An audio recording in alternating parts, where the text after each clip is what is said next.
होश में रह करिए, प्रेजेंट में रहा करो।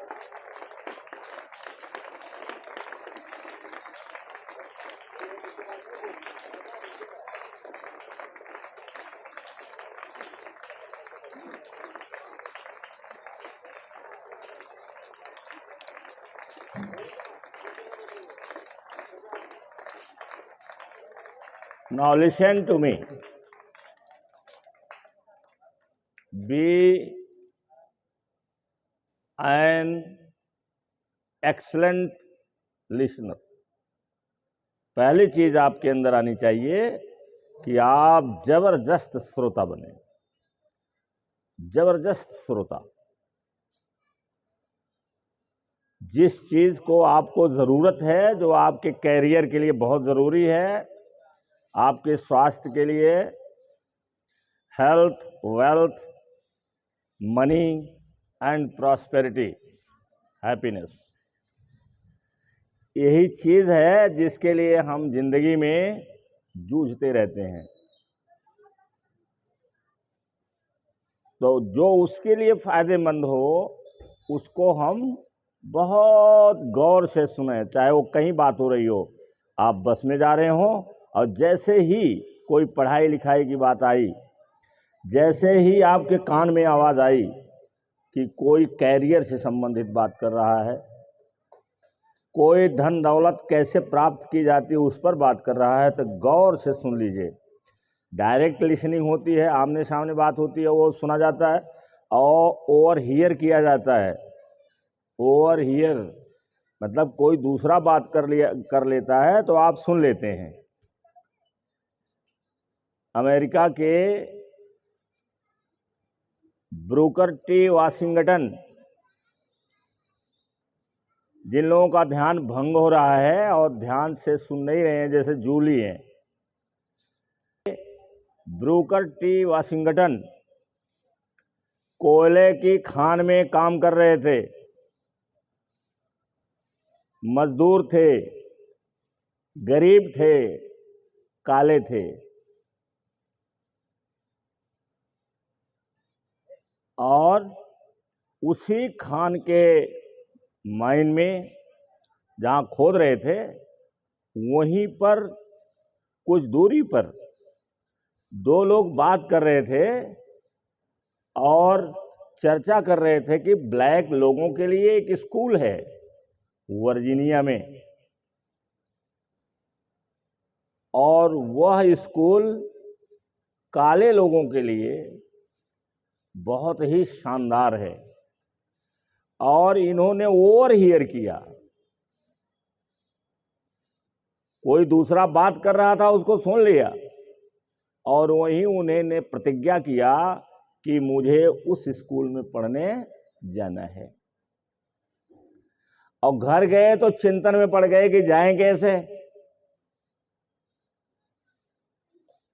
चिंतन में पड़ गए कि जाएं कैसे। घर में कुछ था नहीं, माँ थी वो भी बुढ़िया हो गई थी, एक भाई था वो भी कोई खास नहीं कमाता था। अब उनके सामने चिंतन में पड़ गए कि जाएं कैसे। तो जब वो जिद कर लिए तो उनका भाई जो थोड़ा बहुत रहा $10-12 उसने वो दिया, और जो इनके पास कपड़े थे फटे पुराने उसको एक झोले में रख लिए, जिसको हम लोग अपने गांव में झोला कहते हैं। एक बैग में कपड़े लिया और चल दिए।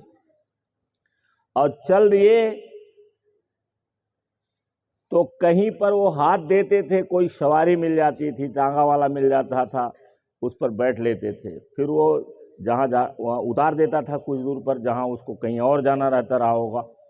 तो कभी तांगा पर लिफ्ट मांग लेते थे, फिर पैदल चलते थे, फिर कोई मिल गया, फिर हाथ दिए, फिर लिफ्ट लिए, फिर चल दिए। चलते चलते चलते जहाँ शाम हो गई, शाम हुई जिस शहर में, अब इनके पास तो कुछ खाने के लिए था नहीं, तो इस दुकान से उस दुकान, यहाँ से वहाँ, वहीं घूमते रहे रात भर।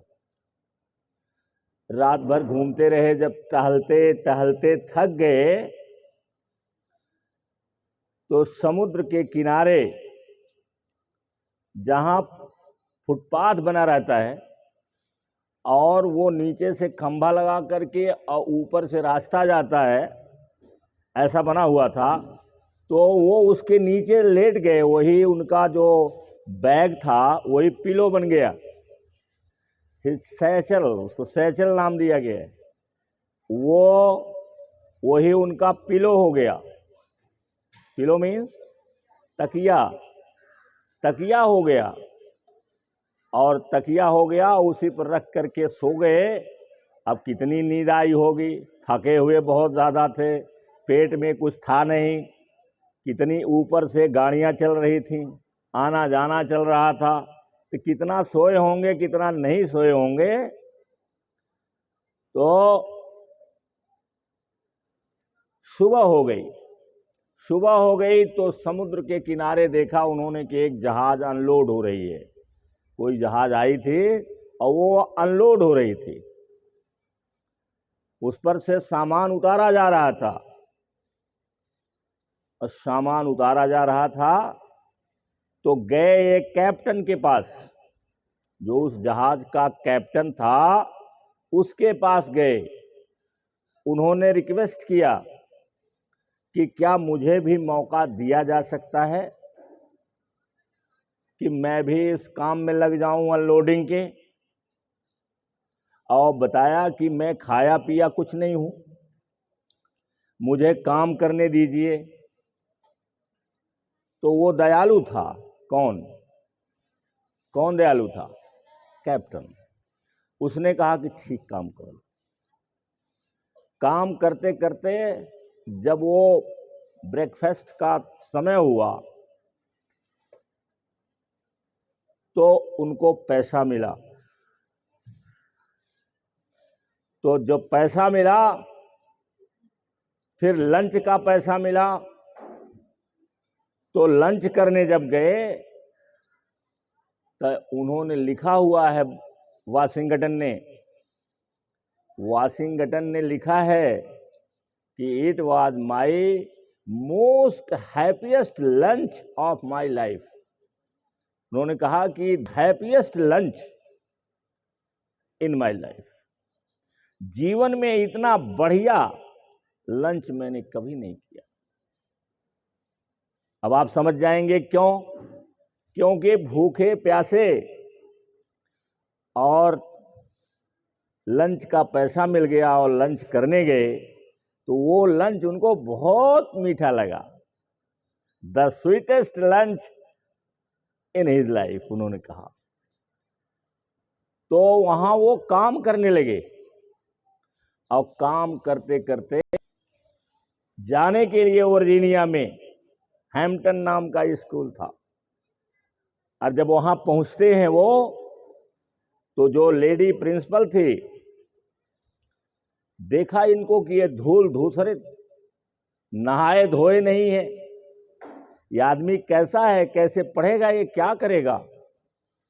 तो उन्होंने उनको बाहर कर दिया कि चलो बाहर चलो, अभी बाद में बुलाएंगे। तो ये वहां ऑफिस के आसपास मंडराते रहे और ये कोशिश करते रहे कि मैडम फिर देख लें और मुझे बुला लें। तो कुछ देर मंडराते रहे तो उसने बुलाया, यहां आओ। इन्होंने अपनी बात बताया कि मुझे पढ़ना है। उसने कहा पहले टेस्ट होगा। तो टेस्ट क्या दिया उसने? रिसीटेशन रूम, जहां बच्चे बैठ करके पढ़ते हैं, याद करते हैं, उसका नाम रिसीटेशन रूम। जहां बच्चे बैठ करके पढ़ते लिखते हैं या रिसाइट करते हैं, कविता याद करते हैं और कुछ याद करते हैं, ऐसे रूम में उन्होंने कहा जाओ उसको साफ करो। टेस्ट क्या था? ये नहीं कि मैथ का टेस्ट दे दिया, साइंस का दे दिया। उसने कौन सा टेस्ट दिया? कौन सा टेस्ट दिया बच्चे? आस्था कौन सा टेस्ट दिया? आज था कौन सा टेस्ट दिया? रिसिटेशन रूम का, कि जाओ उसको साफ करो। और जब वहां गए तो उन्होंने कहा ये मेरी जिंदगी की सबसे बड़ी परीक्षा है, अगर मैं इसमें पास हो गया तो मेरा दाखिला हो जाएगा। और उन्होंने उसका एक एक इंच सफाई कर डाला, अलमारियों को हटा हटा करके उसके नीचे की जमीन को साफ किया, और जो वहां पर कुर्सियां लगी थी, बेंच लगा था, उसको साफ किया, फिर नीचे हटा हटा करके साफ किया कि कहीं धूल दिखाई न पड़ जाए। और उनके दिमाग में आया कि यह यंकी वुमन है, यंकी यहाँ उत्तरी अमेरिका वालों को कहते हैं। कहा ये यंकी वुमन है, ये रुमाल लगा करके पूछेगी इसको, अगर गंदगी मिल गई तो फेल हो गए, इसलिए एकदम साफ सफाई कर डाले। अब अपना कपड़ा लगा करके देखते थे कहीं कोई धूल तो इसमें नहीं लगी है। तो जब एकदम विश्वास हो गया तब गए ऑफिस में, उन्होंने कहा मैम उसको चेक कर लीजिए। तो जब आई वो, तो उसने अपना रुमाल निकाला, और रुमाल निकाल करके कुर्सी के हत्थे पर, कुर्सी के पीछे अलमारी पर वो रुमाल लगा लगा के देखती थी कि इसने साफ किया है कि नहीं। और जब पाया कि साफ कर दिया, खुश हो गई वो। तो उसने कहा कि you have pass the test, तुम पास हो गए, अब तुम्हारा एडमिशन हो जाएगा। तो वाशिंगटन वहाँ एडमिशन लिए, पढ़े।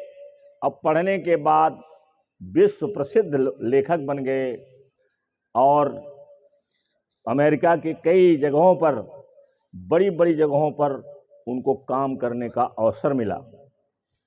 तो यहाँ कौन कौन सी बात का महत्व दिया गया, आप इसमें कौन कौन सी चीज सीखते हैं, क्या क्या आप सीखते हैं? पहली चीज है सुनने का महत्व। उन्होंने ओवर हियर किया। हमने बताया सुनना दो प्रकार का है, एक तो हम बात कर रहे हैं, आप मेरे सामने हैं, ये डायरेक्ट लिसनिंग है, और एक ये है कि मैं यहाँ बात कर रहा हूँ और कोई इस स्कूल का पढ़ने वाला नहीं होगा, और वो सड़क पर खड़ा होगा, और सड़क पर खड़ा होकर के मेरी बात को सुन रहा होगा और इससे ज्ञान ले रहा होगा। तो ये ओवर हियरिंग हुई। तो ओवर हियर किया उन्होंने, और केवल एक बात जो उन्होंने बताया कि ब्लैक लोगों के लिए अमेरिका में सबसे बढ़िया स्कूल है वर्जीनिया में, हैम्पटन। तो वो उसे सुनने के नाते निकल पड़े घर से। दूसरी चीज ये है कि जब कहा जाता है कि there's nothing that you can not do, इस संसार में कोई ऐसी चीज है ही नहीं कि जो आप कर नहीं सकते हो। केवल अपने लिमिटेशंस को आप कम करो। आपके अंदर जो आपके यहाँ जो आपके दिमाग में कमियां भरी हुई हैं, जो आपके घर वाले चल दिए, उद्देश्य पर चल दिए, और रास्ते में कैसे कैसे गए ये आपको मैंने संक्षेप में बता दिया है। और ब्रूकर टी वाशिंगटन की लाइफ की किताब है, और मैं आपसे कहता हूं कि खूब पढ़िए, आप खूब पढ़िए, और पढ़ करके इस लायक बनिए कि इन किताबों को आप पढ़ लीजिए, आपका ज्ञान बढ़ेगा और दूसरे लोगों को आप सिखा पाएंगे। अपना ज्ञान जब बढ़ जाएगा तो आप दूसरे को सिखाएंगे, और दुनिया में कैसे त्याग किया जाता है, कैसे अपने उद्देश्य के पूर्ति के लिए तपस्या की जाती है, उससे आप सीखेंगे। और अगर यहाँ ध्यान नहीं देंगे तो जिंदगी में आपको यह चीज़ नहीं मिलेगी। आपके दिमाग में जब बात ही नहीं रहेगी, तो आप जब जिज्ञासा नहीं रहेगी, क्वेश्चन ही नहीं आएगा, तो आप पढ़ोगे क्या? तब रात दिन केवल नून तेल लकड़ी के चक्कर में दौड़ते रहोगे। और जितना ज्यादा तुम दौड़ोगे पीछे पीछे, उतना वो भागता रहेगा। जितना ज्यादा आप दौड़ते रहोगे, उतना ही वो भागता रहेगा। मनी के पीछे, धन के पीछे आप दौड़ोगे तो वह उतना तेज ही भागेगा। और अगर आप धन के पीछे नहीं दौड़ेंगे, आप सोचेंगे कि धन मेरे पास कैसे आए, तो आप एक्सपर्ट बनिए, अपने अंदर सुधार लाइए, अपने कैरेक्टर को बढ़िया बनाइए, अपने ब्रेन पावर को अच्छी बनाइए, अपने स्किल को अच्छा डेवलप कीजिए। जब आपके पास स्किल आ जाएगी तो फिर आपके पास उसकी कोई कमी नहीं रहे। किसी भी क्षेत्र में हो जाओ, अब हर क्षेत्र अलग अलग है। जैसे मान लीजिए मेडिकल का क्षेत्र है जो मुझे सबसे पसंद आता है, और कोई भी कहेगा तो सब लोग यही बताएंगे कि मेडिकल का सबसे अच्छा है। क्योंकि मेडिकल का, अगर आप मेडिकल में जाते हैं तो तुरंत आपका बिजनेस शुरू हो जाएगा। अगर आपको गवर्नमेंट जॉब नहीं मिलती है, आप प्राइवेट बैठ जाएंगे। आप अच्छे आदमी हैं, आपकी सॉफ्ट स्किल डेवलप है, जिसको मैंने पहले बता दिया है, फिर बताएंगे। सॉफ्ट स्किल डेवलप है, और आप एक बरामदे में बैठ जाइए, किसी से कह दीजिए बरामदा दे दीजिए, जो कहिएगा हम आपको किराया दे देंगे।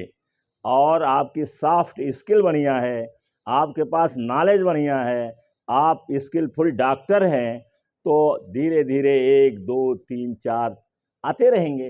कभी एक आएगा, कभी आपको 15 दिन कोई आएगा ही नहीं, चाहे MBBS लिख के टांग दीजिएगा, हो सकता है 15 दिन 1 महीना कोई नहीं आपके पास आए।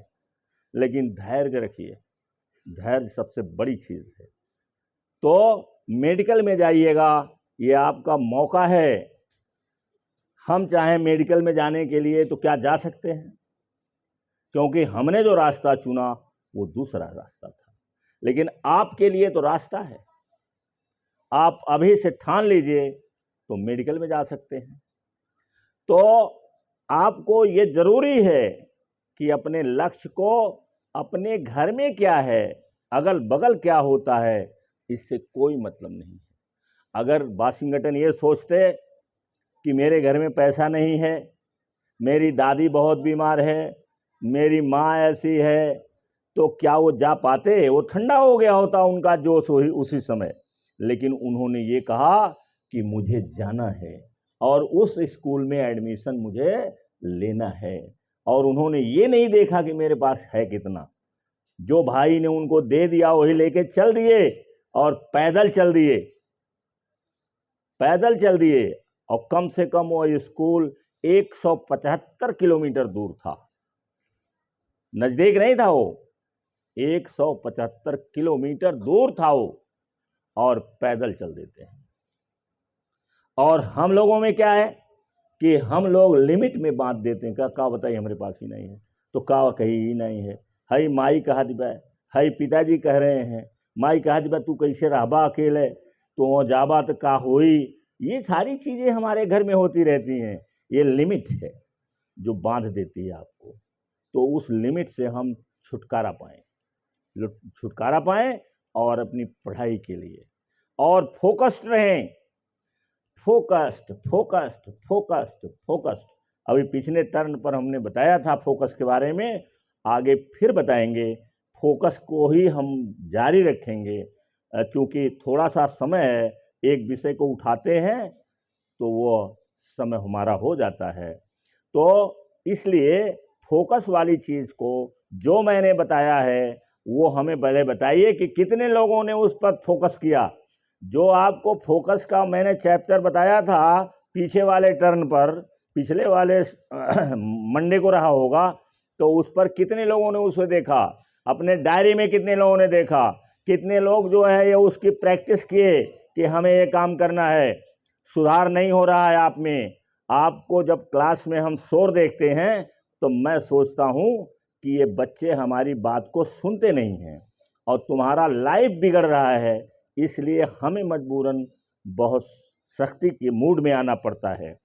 तो आप क्लास में जब बोलते हैं, अनावश्यक बातें करते हैं, टीचर नहीं है तो फिर बिना मतलब वाली बात करते हो, तो वो चीज़ें आपकी बहुत घातक आपके लिए हैं। आप इधर कबाड़ा डालिए दिमाग में, और उधर जो ब्लैक बोर्ड पर लिखा जा रहा है या टीचर बोल रहा है उसको समझ पाएंगे आप? दोनों काम हो सकता है? तो केवल 2 लड़कियां मुझे लगता हाथ उठाई हैं, एक जया और एक साक्षी। बाकी कोई नहीं देखने वाला है कि मैंने क्या बताया था। पल्लवी, इसीलिए 100 में केवल 3 लोग सफल होते हैं, और यहाँ पर बैठे हुए 100 नहीं है, यहाँ कम से कम ये बैठे होंगे, कम से कम नहीं कुछ तो 300 बच्चे होंगे। 300 बच्चे में कितने लोग हाथ उठाए? कितने लोग? ओनली 3, 4, 5, 5 लड़के। झूठा नहीं, झूठ बोलोगे कामयाब नहीं होगे। केवल 5 बच्चे, तो 300 में 5 बच्चे, तो 100 में कितने बच्चे होंगे? 100 में जया कितने बच्चे होंगे? बोलो। 300 हम अंदाज मार रहे हैं, तो 300 में 5 बच्चे हाथ उठाए हैं, तो 100 में कितना होगा? 100 में कितना? लगभग 1.5, है ना? तो आखिर दुनिया में जो कामयाब होते हैं 3% लोग, तो यहीं से तो कामयाब होते हैं। बाकी इन्हें कोई मतलब नहीं है शोर शराबा, ये करो वो करो। तो सबसे पहली चीज़ है जो बताया जाता है उसको फोकस करो, घर में देखो। और आपको एक चीज़ बता दिए, जब आपका दिमाग भागे तो कोई न कोई चीज़ आप कहना शुरू कर दो जो आपके घर में बताया जाता होगा, या हम बताएं, कोई भी चीज़ कहना शुरू कर दो। और एक तो मैंने बता ही दिया है कि आप कहना शुरू कर दो, चॉप वुड कैरी वाटर। जब आप बार बार कहोगे, अच्छा नहीं लगता है? कहो उसको, देखो कितना अच्छा लगता है, chop wood carry water, chop wood carry water. और जब आप बोलेंगे तो दूसरा चीज़ धीरे से वहाँ से निकल जाएगा, और इससे हमें याद रहेगा कि हम एक साथ 2 काम नहीं कर सकते। एक साथ 2 काम।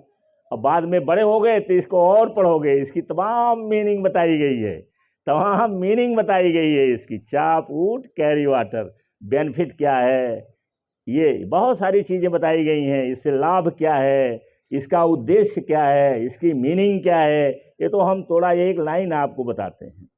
तो आप जब कहोगे कि चॉप वुड कैरी वाटर, सबके लिए है ये, टीचर के लिए, हमारे लिए, हम तो खुद कहते ही है, तो सबके लिए है।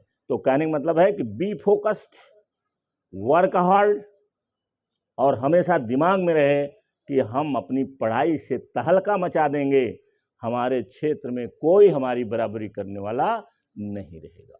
Thank you very much.